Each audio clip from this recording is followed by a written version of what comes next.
The following is an original production of AZPM News. For AZPM, I'm Mark McLemore, and this is Arizona Spotlight.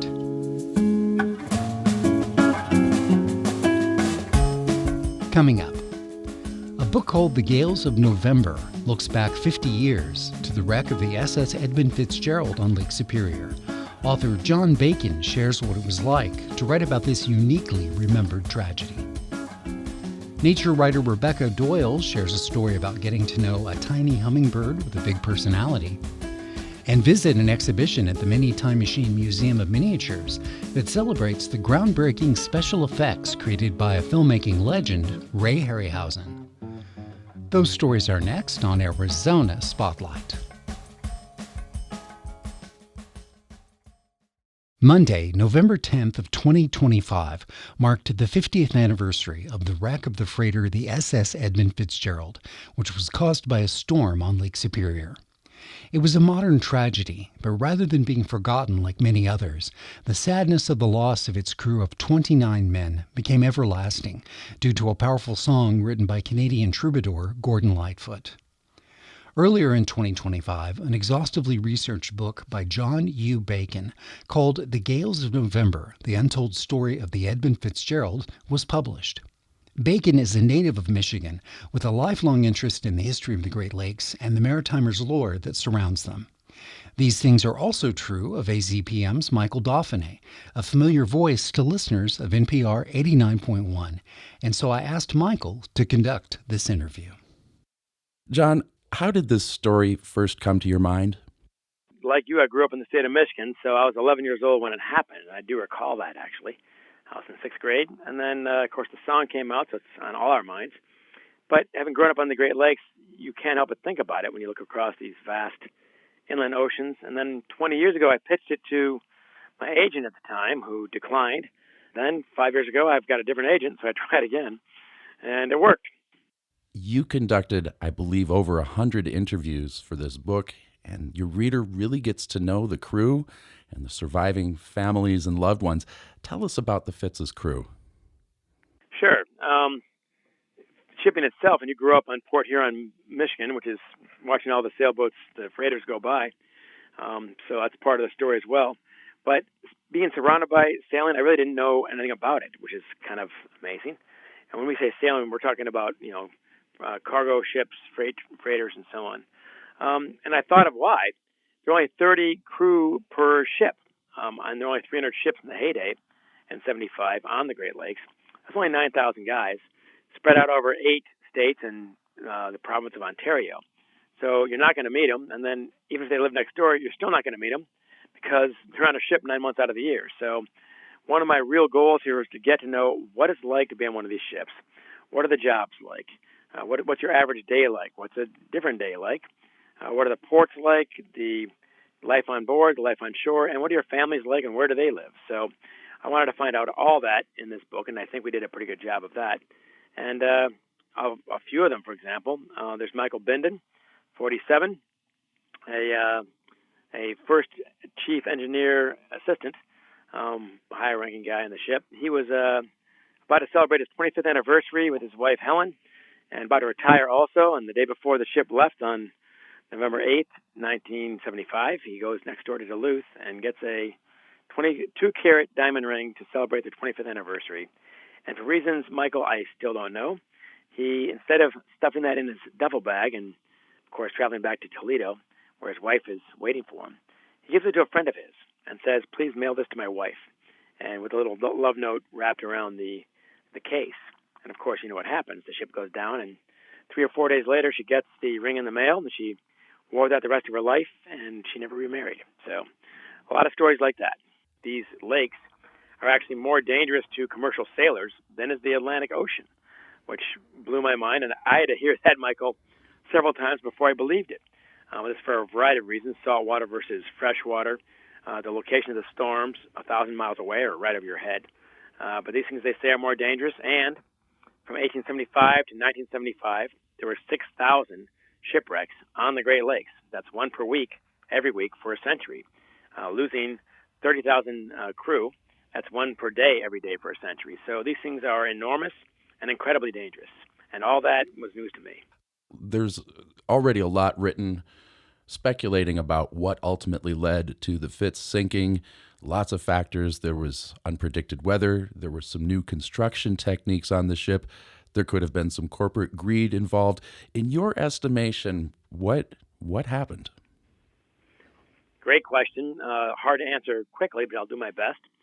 I would say that I first side with John Tanner, the former superintendent of the Great Lakes Maritime Academy in Traverse City. He said that when a big ship goes down, it is rarely one thing. It's usually a confluence of elements that combine to create the worst possible outcome. In this case, it was the storm of the century, delivering ultimately 100-mile-per-hour winds, that's hurricane force, and waves up to 60 feet tall. One of my experts also said that ship ended up in the worst possible place at the worst possible time. So it was the only ship within about an hour of that point. So that's a huge factor. The way the ship was built made it more flexible than others, which might have been a factor. The laws had changed to allow it to carry about 4,000 more tons than it was designed for. That's got to be a factor there as well. They also took the northern route, which is the slower, longer way hugging the shore of Lake Superior, three sides of a square basically versus the lower shore, which adds 14 hours to your trip. That allows the storm to set up shop in Whitefish Bay before you get there, like a catcher guarding home plate. It was a good decision and a rational one, but I think it backfired. And then, of course, you have the usual mechanical failure of long radar out, short radar out, the lighthouse you're trying to get to, that light went out. The radio beacon from that lighthouse also went out. So now you're sailing blind, and that's when Captain McSorley, arguably the best on the Great Lakes, probably went over 6 Fathom Shoal, this little spit of land in the middle of Lake Superior, where it's only about 36 feet deep, that's 6 fathoms, but also in some places 11 feet deep. And this ship already drafts 29 feet on a good day, and this is not a good day, so it should be nowhere near it. And if that happened, it would explain why it was taken on water later on and listing or leaning to starboard, to the right side. And now you've got all these problems at once, and then this gigantic storm comes in on top of that when you're a three-legged animal in the wild, very vulnerable to getting sent under. I hate to say it, but all those things are factors. And I kind of side with Ruth Hudson, the mother of Bruce Hudson, the only child she had and lost, of course, on the ship. She said, ultimately, only 30 know, 29 men and God, and no one's talking. So that is unsatisfying, I realize, Michael, but that's probably the case. I mean, I don't think we can talk about the Edmund Fitzgerald without talking about Gordon Lightfoot's song, which, of course, commemorates tragedy through song, loss through music. I've heard you say, John, that without the song, this book doesn't exist. Say more about that. Undeniably true. Look, when you approach this subject, you better be humble enough to realize just that. Without the song, there's no book because no one's going to care. As I said earlier, Michael, there are 6,000 shipwrecks on the Great Lakes during that 100-year period, from 1875 to 1975, and everyone knows one, and it's Edmund Fitzgerald, and it's because of the song. I got to say, too, that Gordon Lightfoot did a great job on the song. It's 95% accurate. He went to great pains to make it accurate, while making it lyrical, of course. And the amazing thing is, he almost didn't record the song. It was very unlikely that it was created, and even more unlikely that it was a hit. So he had worked on the song himself for several weeks. They got to the studio in Toronto. They had 5 days to record 11 songs, and this was not one of them for his album Summertime Dream. And they finished the 11 songs in 3.5 days out of 5. So it's an efficient band. They got it done. And Gordon Lightfoot tells his band, nice work, guys. Well done. And they're packing up their guitar cases literally at that point. And then the producer says, why don't you try that song you've been screwing around with? And he said, it's not ready. And he said, look, we're charging you for 5 days, whether you use this or not. I'm here right now. We got the board. We got the band. Why not try it? And he finally gets talked into it. And he tells them to dim the lights. And he is quiet for about a minute. And then Barry Keane, the drummer who's still around and very helpful to me, he says, what do you want me to do? Because he's never heard the song. And he says, I'll give you a nod when I want you to come in. He says, okay. And then Gordon Lightfoot goes for a minute and a half, which back then is almost a full song, which go about 2.5 minutes back then. And so Barry Keane thinks, okay, he's forgotten all about me and he's almost finished. Nope. At 1:34 exactly, he turns to Keane, gives him the nod, and Keane comes in with that now famous, iconic, really, drum fill, which sounds like the storm coming in. You cannot hear the song without it. Your brain fills it in for you. So they finish the song, and they think, you know what, not bad. At 6 minutes and 28 seconds, incredibly.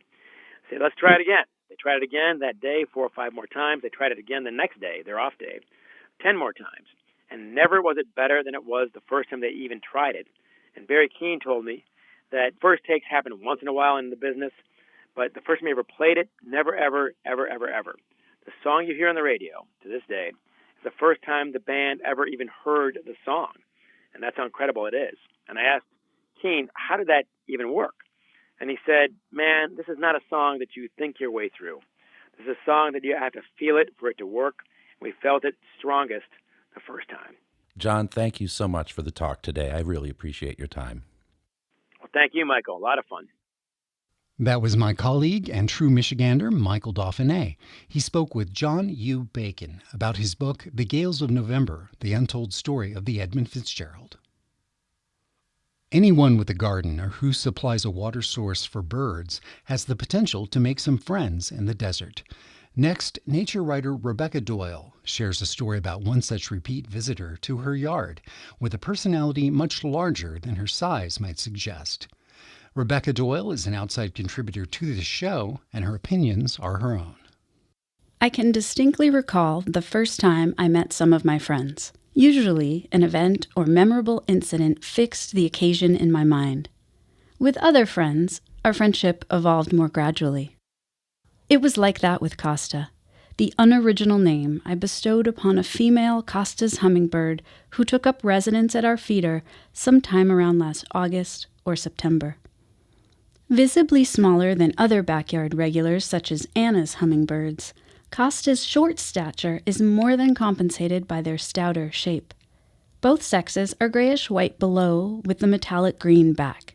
Male Costas sport a shimmering purple gorget that projects to a point on either side of the throat. Females have a grayish-white throat. Costa, my Costa, first caught my attention because of the aggressive way she defended 1, 2, then 3 hummingbird feeders against all takers. Costa hunched with authority on the clothesline, her eyes alert, her beak moving metronomically side to side, ready to launch herself at any hummingbird who dared approach her feeders. But I wasn't completely sure whether I was seeing the same individual until I noticed the small circular bare spot on her torso under her left wing. It was the size of a pencil eraser, an identifier of sorts. Even more surprising was Costa's tameness.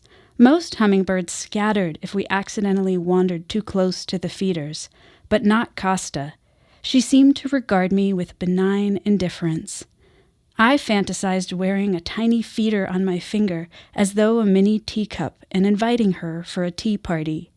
As nectar levels dropped, interest in our comings and goings increased if we had been away for the weekend and the nectar was depleted.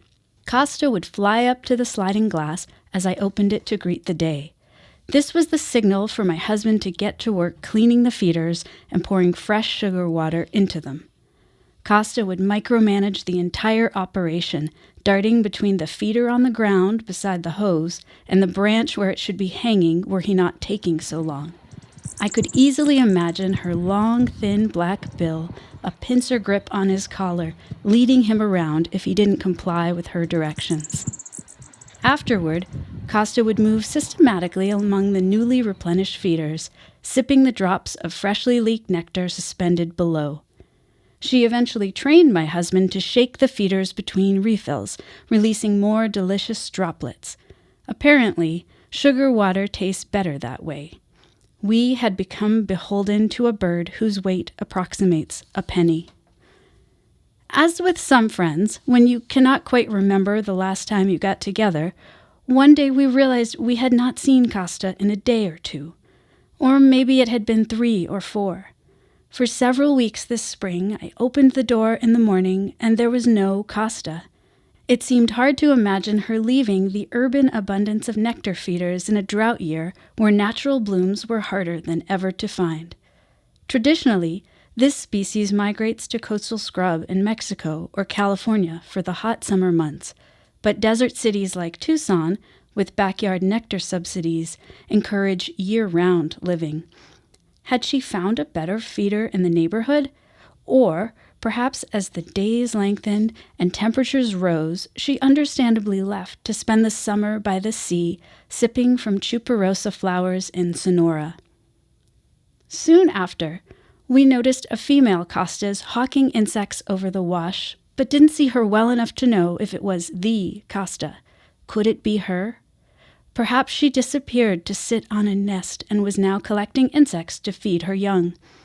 I scanned nearby bushes and tree branches for a wee cup of a nest fastened to a branch with spiderweb silk, but found nothing. Later in the spring, I thought of Costa when I observed a black-chinned hummingbird high in the Huachuca Mountains, gathering bits of spiderweb and ferrying these barely visible strands high into an oak tree where she patiently cemented a nascent cup of plant fibers to a slender horizontal branch. And then, in early May, she was back. I saw the circular spot under her left wing. Just as before, she hovered under the feeder, checking for drips of nectar, and then lingered on a spindly U-shaped branch as though rocking on a swing before taking off. I'm not sure what it means to become so attached to a backyard bird, but I am grateful that I continue to start most mornings with our exchange over coffee and nectar. For Arizona Spotlight, this is Rebecca Doyle. Tucson transplant Rebecca Doyle has many published stories, articles, and essays that spring from her outdoor adventures. Her 5-word motto is write, bike, hike, paddle, bird.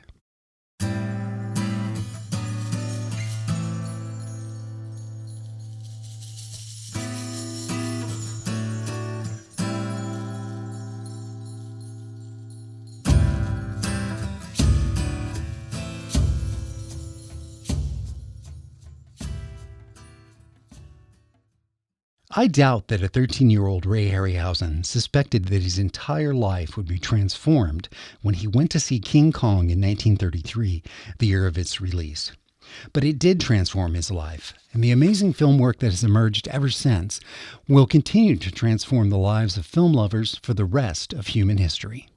Mention Jason and the Argonauts, Earth vs. the Flying Saucers, the Sinbad series, or Clash of the Titans to anyone who embraces cinema of the imagination, and you'll get back a smile and a twinkle in the eye. Directors like George Lucas, Steven Spielberg, Peter Jackson, and Tim Burton have all talked about the big influence that Ray Harryhausen had on them, inspiring them to experiment with plastic dinosaurs and stop-motion animation before their professional film careers ever began.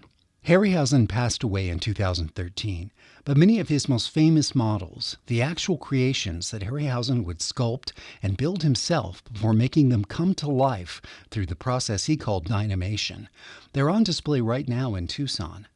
The traveling exhibition Ray Harryhausen, Miniature Models of the Silver Screen, is at the Mini Time Machine Museum of Miniatures. I went there to see this menagerie in person after being thrilled by their movie appearances for my entire life, and I got to make some new friends. Could you introduce yourself for me, please? So I'm Connor Heaney, and I'm the collections manager for the Ray and Diana Harryhausen Foundation. I'm Vanessa Harryhausen, Ray's daughter. What was it like to grow up with the man that so many film fans wanted to be their dad? I looked at Ray as being like this Father Christmas character. He was wonderful, and I was very lucky to be able to go up into his workshop and his office, and he had a lot of these creatures here that I could look at and play with. He let you do that? Oh, yeah, no problem. I thought I was pretty well educated about the process behind dynamation. I'm still shocked when I see the actual size of these characters. They are so much smaller than even I anticipated. But the humanity, if you can say that your father would get out of these tiny figurines was tremendous. I know each had their own individual character and mood and facial expression or whatever, or eye expression. So yeah, it was amazing to see that. And he always gave them bits of business to do, little things like, scratching their armpits or something, to bring them even more to life. In her autobiography, Candace Bergen talks about being very jealous of Charlie McCarthy when she was little. He got to go to work with her dad. You know, Dad would pack him up in the box and take off. Dad would rehearse with him, practice. And so she began to develop kind of a sibling rivalry. Did you ever have any kind of feelings like that? Was there ever a feeling that, you know, Dad, you should be playing with me right now? No, not at all, because I had access to all of this upstairs. I could go up, open the cupboard and ask him, and he'd say, which one do you want today? And I'd sit there and we'd chat about it or whatever. And it was, no, they were like my sort of brothers and sisters, and I looked at them as sort of, not like pets, but I think because I had a reverence towards them, I was allowed to play with them. Recently, I saw a photograph.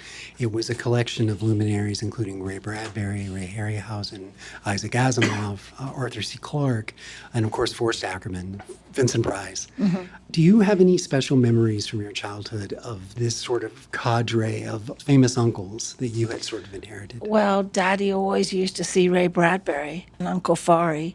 So, yeah, when we were over in the States, we'd go for lunches and dinners and spend time in each other's houses. So it was great. And when the three of them got together, you know, Ray and Fari and Uncle Ray, it was like three naughty teenagers getting together and having a good old debate about whatever was happening in the day. So it was lovely, and they were just great uncles. And their generation, sadly, is now almost completely gone. Yeah. Your father was one of the last. I know. He was very sad when Ray Bradbury passed, and he said, I'm the last of the dinosaurs here. And I was like, oh gosh, Dad, I'm sorry. I mean, what do you say? Connor, I think it's something that special effects fans like myself definitely are aware of, is that the generation that grew up seeing King Kong in the theaters, like Ray Harryhausen did at age 13, these gentlemen who wanted to get into the craft, they learned how to paint, they learned how to draw, they did studies of the natural world, of the human body, of anatomy. They built this incredible background in classic art to develop something new. But with the advent of computer-generated effects, the person creating the creature and animating that creature is whoever can run the software. Maybe never painted in their life, never done a study. I think if you look at the first Jurassic Park film, for example, which was groundbreaking, the CGI in that movie still is incredible. Mm-hmm. The people who built the dinosaurs in that movie Phil were Tippett and Phil Tippett and Dennis Muren and all the others. They'd grown up as stop motion animators, so they knew how to give the creatures weight and gravity and personality. And Phil Tippett is quoted as saying, you know, with his team, if they're stuck on what to do, he tells them to go back and look at what Ray Harryhausen did. So the fundamentals are there. You're using different software and different tools, but the fundamentals about how to infuse life into your creatures is something that that Willis O'Brien and then Ray Harryhausen really, you know, developed. You know, at the beginning, at the very beginnings of blockbuster cinema, and so there's something tangible there, which I think is easier to lose with computer generated, but not completely. I think it's just another tool to tell a story. I think that's what Ray always said. He didn't have anything against CGI per se. It's just another way of telling a story, and if the movie's good, then the special effects will enhance that. Vanessa, why is it that Scotland became your home base? Well, it's probably my ancestry background. Mum was Scottish, and her great-great-grandfather was David Livingstone, the explorer. And I've always loved Scotland, and I just wanted to go back up there. And you had to oversee the transfer of all these models. Where were they at that time, in California? Some of them were in California. Dad couldn't actually remember. He asked me to fly out and go and see what he had left in the garage. And I came back with 16 boxes of different items and some wonderful creatures that he had forgotten about, including some of the early puppets that you see in the front here. It was quite mind-boggling that he had forgotten them in the garage in America. I saw Clash of the Titans so many times in theaters, but I look at the Medusa and I just can't believe that is the Medusa from that scene that played so many times on the screen for me and also played so many times in my imagination. That's right, and you know, generally the scale of Ray's models stayed fairly consistent. There's one or two models that are unusually large. The kraken, for example, the largest kraken model was kind of the size of a human head and torso. And then at the other side of things, there was a Bubo the owl model, which is about the size of your thumbnail, absolutely tiny. So Ray used scale very effectively in his films. And for a movie like Clash of the Titans, which did have a slightly larger budget than his other films, he was able to create multiple models and create these incredible illusions of interaction and scale. Why is there a armature of the Cyclops in this case instead of completed model? Well, this is all that remains for the Cyclops, the iconic Cyclops from the Seventh Voyage of Sinbad. Probably one of the most important creatures that Ray ever made, and the impact that it had on a generation of filmgoers. The Cyclops sadly no longer has his latex coating, so all that remains is the armature. Ray had to strip the model down because he needed to reuse one of the armature parts. It's a leg. But we have the original Cyclops armature from 1958 standing next to a bronze that Ray created. So Ray started to sculpt bronzes as a lasting monument to some of his most iconic creatures. You know, my show is only 29 minutes. Oh, And I've already got enough for the interview segment, but it's just lovely to talk to both of you. Oh, well, I just want to say thank you to yourself and all the fans out there. It's you guys that are keeping my dad's collection alive and the memories. And thank you so, so much for, coming and seeing this and keeping his memory alive. I think back to when he was 13 years old and he went to see King Kong. Part of him never left that theater in a way. No. You've got to realize a child in each of us. Thanks to Vanessa Harryhausen and Connor Heaney of the Ray and Diana Harryhausen Foundation. Ray Harryhausen, Miniature Models of the Silver Screen, is on display at the Mini Time Machine Museum of Miniatures through May 3rd. Classroom visits are welcome. There's a complete rundown of events online at theminitimemachine.org. And we have many photos on the Spotlight page at azpm.org. Thank you for listening to Arizona Spotlight. This show is a production of AZPM and is posted weekly at azpm.org. The production engineer is Jim Blackwood. Production assistance by Sarah Ariana. I'm producer and host Mark McLemore.